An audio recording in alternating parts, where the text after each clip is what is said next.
नमस्कार, आप देख रहे हैं खबर एक्सप्रेस। चलिए जानते हैं आज की 20 बड़ी खबरें। देश भर में रक्षाबंधन का उत्सव महाकाल से लेकर पीएम मोदी तक बंधी राखियां। कल पूरे देश में रक्षाबंधन का त्योहार धूमधाम से मनाया गया।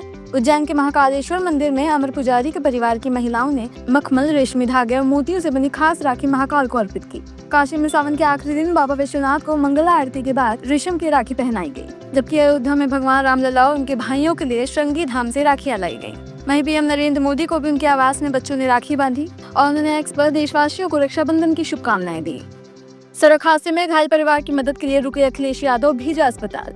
इटावा में रक्षाबंधन के दिन सफाई के इटावा जा रहे अखिलेश यादव ने सड़क पर खून से लथपथ पति पत्नी और उनकी बेटी को देखकर अपना 50-60 गाड़ियों का काफिला रुकवा दिया। तेज रफ्तार डस्टर कार की टक्कर से गंभीर रूप से घायल हुए तीनों को उन्होंने अपनी फ्लीट की एम्बुलेंस से सैफई मेडिकल कॉलेज भिजवाया। हादसे के बाद मौके पर भीड़ जुट गई और काफिले में मौजूद लोगों ने डस्टर चालक को पकड़ लिया। अखिलेश अपने चाचा राजपाल यादव के घर रक्षाबंधन कार्यक्रम में शामिल होने जा रहे थे। ट्रंप पुतिन बैठक पर भारत का बयान, कहा यही है युद्ध खत्म करने की शुरुआत। बाद में 15 अगस्त को अलास्का में होने वाली अमेरिकी राष्ट्रपति डोनाल्ड ट्रंप और रूसी राष्ट्रपति पुतिन की बैठक पर कहा है कि यह यूक्रेन में जारी संघर्ष को खत्म करने की शुरुआत होगी। भारत के प्रधानमंत्री नरेंद्र मोदी ने बयान को दोहराते हुए कहा, यह युद्ध का युग नहीं और बैठक के लिए अपना समर्थन जताया। धनखड़ की सुरक्षा पर कपिल सिब्बल ने जताई चिंता, सरकार से मांगा जवाब। पूर्व उपराष्ट्रपति जगदीप धनखड़ के इस्तीफे के बाद से सार्वजनिक रूप से न दिखने पर राज्यसभा सांसद कपिल सिब्बल ने चिंता जताते हुए एक्स पर पूछा कि क्या वो सुरक्षित है और उनसे संपर्क क्यों नहीं हो पा रहा है। सिब्बल ने गृह मंत्री अमित शाह से जवाब मांगते हुए कहा है कि देश को उनके बारे में जानकारी मिलनी चाहिए। ट्रंप पुतिन मुलाकात से पहले चीन का बयान, अमेरिका रूस के रिश्ते सुधारने पर जताई खुशी। अमेरिकी राष्ट्रपति डोनाल्ड ट्रंप और रूसी राष्ट्रपति पुतिन की होने वाली मुलाकात से पहले चीनी राष्ट्रपति शी जिनपिंग ने फोन पर पुतिन से बातचीत कर कहा कि चीन को खुशी है कि रूस और अमेरिका आपसी रिश्ते सुधारने और यूक्रेन संकट के राजनीतिक समाधान की कोशिश कर रहे हैं। उत्तराखंड बाढ़ पीड़ितों के लिए मुआवजे का ऐलान, परिजनों को मिलेंगे 5-5 लाख। उत्तराखंड सरकार ने घोषणा की है कि उत्तरकाशी में अचानक आई बाढ़ से जान गंवाने वालों के परिजनों को 5-5 लाख का मुआवजा दिया जाएगा। आपदा में जिनके मकान पूरी तरह टूट गए हैं उन्हें भी ये राशि मिलेगी। साथ ही प्रभावित परिवारों को अगले 6 महीने तक राशन देने का निर्णय लिया गया है। त्योहारी सीजन में रेलवे का तोहफा, रिटर्न टिकट पर मिलेगी 20% छूट। रेलवे ने त्योहारों में भीड़ कम करने के लिए राउंड ट्रिप पैकेज स्कीम शुरू की है, जिसमें रिटर्न टिकट पहले से बुक करने पर 20% छूट मिलेगी। ये योजना एक्सपेरिमेंट के तौर पर 13 अक्टूबर से 26 अक्टूबर 2025 के बीच की यात्रा और 17 नवंबर से 1 दिसंबर 2025 के बीच वापसी पर लागू होगी। वॉर 2 पर सेंसर बोर्ड की कैची, सेंसुअल सीन और डायलॉग में बड़े बदलाव। ऋतिक रोशन, जूनियर एनटीआर और कियारा आडवाणी की फिल्म वॉर 2 14 अगस्त को रिलीज होगी, लेकिन उससे पहले सीबीएफसी ने फिल्म में कई कट्स और बदलाव किए हैं। रिपोर्ट के मुताबिक बोर्ड ने 6 जगह ऑडियो विजुअल में अनुचित संदर्भ म्यूट करवाए, 6 डायलॉग बदले, 2 सेकंड का एक सीन हटाया गया और अश्लील डायलॉग बदला गया। साथ ही सेंसुअल सीन 50% कम करते हुए करीब 9 सेकंड की फुटेज हटाई गई, जो माना जा रहा है कि कियारा आडवाणी की बिकनी सीक्वेंस से जुड़ी है। लखनऊ में युवक ने स्ट्रीट डॉग का किया रेप, वीडियो वायरल होने पर पुलिस में शिकायत। लखनऊ की गुमती नगर स्थित पत्रकारपुरम में एक युवक द्वारा स्ट्रीट डॉग से रेप करने का शर्मनाक मामला सामने आया है, जिसका वीडियो सोशल मीडिया पर वायरल हो गया है। एनजीओ आसरा द हेल्पिंग हैंड्स ने घटना की शिकायत थाने में दी और कड़ी कार्रवाई की मांग की। आरोप है कि युवक ने खाने का लालच देकर कुत्ते को पास बुलाया और दुष्कर्म किया, जबकि दूसरा युवक वीडियो रिकॉर्ड कर रहा था। घटना 7 अगस्त की बताई जा रही है और डॉग की जांच में बस शारीरिक रूप से ठीक पाया गया, लेकिन डरा सहमा है। कानपुर जेल से बंदी फरार, सीसीटीवी ब्लैक स्पॉट से कूदा गंगा में। कानपुर जेल से शुक्रवार आधी रात एक बंदी राशन गोदाम की छत पर चढ़कर 22 फीट ऊंची दीवार से चलते हुए गंगा नदी में कूदकर फरार हो गया। सीसीटीवी में कैद इस घटना के बाद जेल प्रशासन ने लोकल पुलिस को डिटेल दी और तलाश शुरू की। मामले में लापरवाही पर जेलर, डिप्टी जेलर समेत 4 अधिकारियों को सस्पेंड कर दिया गया, जबकि जाँच डीआईजी जेल को सौंपी गई है। बंदियों के मुताबिक आरोपी असरुद्दीन पिछले 15 से 20 दिन में गंगा की तरफ वाली दीवार के पास टहलता था, जो सीसीटीवी ब्लैक स्पॉट होने के कारण भागने के लिए आसान रास्ता था। आरजीकर हॉस्पिटल केस में न्याय की मांग, नंबना अभियान रैली में लाठीचार्ज। कोलकाता के आरजीकर हॉस्पिटल में ट्रेनी डॉक्टर के रेप और मर्डर को 1 साल पूरा होने पर न्याय की मांग के लिए भाजपा और डॉक्टरों ने नंबना अभियान रैली निकाली।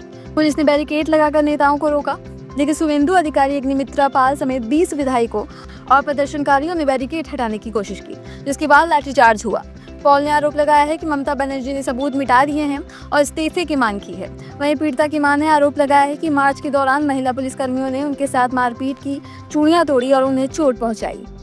कर्नाटक में महिला की हत्या कर शव के टुकड़े 10 जगह फेंके, सिर हाथ आते बरामद। कर्नाटक के तुमुकुरु जिले में 42 वर्षीय लक्ष्मी देवम्मा के शव के टुकड़े जिले की 10 अलग अलग जगहों में मिले, जिनमें सिर, हाथ, आते और अन्य अंग शामिल हैं। 7 अगस्त को लिंगपुरा गांव में एक कुत्ता सड़क पर कटा हुआ हाथ खींचते हुए देखा गया, जिसके बाद तलाशी अभियान में बाकी अंग बरामद हुए। 4 अगस्त को लापता महिला की पहचान हाथों की टैटू और चेहरे से हुई। पुलिस का मानना है कि 5 अगस्त को हत्या कर शव की पहचान छिपाने के लिए अंग अलग अलग स्थानों में फेंके गए। हत्या के कारण आरोपी अब तक सामने नहीं आए हैं और जांच जारी है। मेरठ में दिन दहाड़े युवक की गोली मारकर हत्या, भतीजा निकला आरोपी। मेरठ के मजीद नगर में शनिवार सुबह 7:41 बजे बाइक सवार बदमाशों ने 30 वर्षीय असलम को घर से 500 मीटर दूर सिर में तमंचा सटाकर गोली मार दी, जिससे उसकी मौके पर मौत हो गई। सीसीटीवी में आरोपी पीछे से आकर गोली मारता दिखा है। पुलिस ने 6 घंटे में मुठभेड़ के बाद आरोपी भतीजे सुभान और उसके दोस्त सदान को पकड़ लिया है। पत्नी ने बताया है कि आरोपी सुभान जेठ दिलशाद का बेटा है और 1.5 साल पहले देवर सहनसार ने भी पति पर गोली चलवाई थी। झांसी में वकील की गला घोटकर हत्या, मुवक्किल ने कबूला जुर्म। झांसी के गुरसराय में पूर्व चेयरमैन और पूर्व एडीजीसी भान प्रकाश सिरवालिया की गला घोटकर हत्या करने वाले आरोपी सचिन ने कबूल किया है कि नाबालिग से रेप केस में पैरवी ठीक से ना करने और सजा होने की आशंका से नाराज होकर उसने ये वारदात की।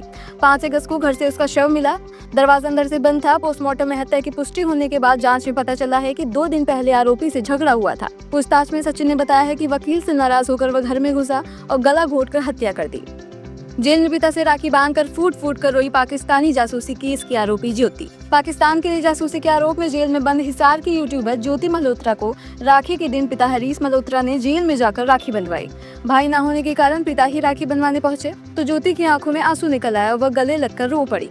पिता ने ढाढ़स बांधते हुए कहा कि वह जल्द जेल से बाहर आ जाएगी और आशीर्वाद दिया कि जो हो गया उसे भूल जाओ। बाबा मंदिर में जबरन घुसने के मामले में FIR। श्रावणी मेले के दौरान बाबा बैद्यनाथ मंदिर में निकास द्वार से जबरन जलार्पण करने के आरोप में गोड्डा सांसद निशिकांत दुबे, दिल्ली सांसद मनोज तिवारी समेत 5 लोगों पर FIR दर्ज हुई है। निशिकांत दुबे गिरफ्तारी देने बाबा मंदिर थाने पहुंचे, लेकिन पुलिस ने उन्हें गिरफ्तार नहीं किया और बताया कि मामला MP MLA कोर्ट में भेजा गया है, जहां स्वीकार होने के बाद कानूनी प्रक्रिया के तहत नोटिस भेजा जाएगा। मर चुकी बहन से हाथों से बंधी राखी, रक्षाबंधन पर भावुक हुआ गुजरात का परिवार। मुंबई की 16 साल की अनमता अहमद, जिनका कुछ महीने पहले हाथ का ट्रांसप्लांट हुआ था, रक्षाबंधन पर गुजरात के वलसाड पहुंची और दिवंगत अंगदाता रिया के भाई शिवम मिस्त्री को राखी बांधी। 9 साल की रिया की सितंबर 2024 में मौत के बाद उसका हाथ डोनेट किया गया था, जिससे अनमता को नया जीवन मिला। 2022 में बिजली का झटका लगने से अनमता का एक हाथ काटना पड़ा था। रक्षाबंधन पर खान सर का बड़ा तोहफा, बिहार में खोलेंगे कैंसर अस्पताल। मशहूर शिक्षक खान सर ने रक्षाबंधन के दिन बिहार में कैंसर अस्पताल खोलने का ऐलान किया है। उन्होंने बताया है कि एक बहन ने अपने पिता के पैनक्रियाटिक कैंसर इलाज की परेशानी बताते हुए अस्पताल खोलने की मांग की और वे राखी के दिन बहन को खाली हाथ नहीं लौटा सकते। इससे पहले भी वे बिहार के हर जिले में डायलिसिस सेंटर खोलने का ऐलान कर चुके हैं। राखी खुलने से पहले कसम है इस राखी की, कम से कम इंडिया के टॉप 100 कैंसर डॉक्टरों से बात करेंगे। राखी के दिन एक भाई खान सर अपनी बहन को मतलब खाली हाथ नहीं लौटा सकते। बिहार चुनाव से पहले चुनाव आयोग का बड़ा कदम, 334 पार्टियां हुई रद्द। बिहार चुनाव से पहले चुनाव आयोग ने 334 गैर मान्यता प्राप्त राजनीतिक दलों का पंजीकरण रद्द कर दिया है। ये पार्टियां 2019 के बाद से किसी भी चुनाव में नहीं उतरी और इनके दफ्तरों का कोई सही पता नहीं मिला। आयोग ने ये कार्रवाई राजनीतिक प्रक्रिया में पारदर्शिता लाने और फर्जी दलों पर रोक लगाने के लिए की है। 2 वोटर ID मामले में तेजस्वी यादव का चुनाव आयोग को लिखित जवाब। बिहार में नेता प्रतिपक्ष तेजस्वी यादव ने 2 वोटर ID रखने के मामले में चुनाव आयोग को अपना लिखित जवाब भेज दिया है। RJD सांसद मनोज झा ने बताया है कि अब EPIC के सैकड़ों ऐसे उदाहरण सामने आ चुके हैं, लेकिन चुनाव आयोग में अहंकार का मेल इसके कामकाज की पहचान बन गया है। ये थी आज की 20 बड़ी खबरें। ऐसे ही और खबरों को जानने के लिए हमारे चैनल को सब्सक्राइब करें, लाइक करें और शेयर करें। धन्यवाद।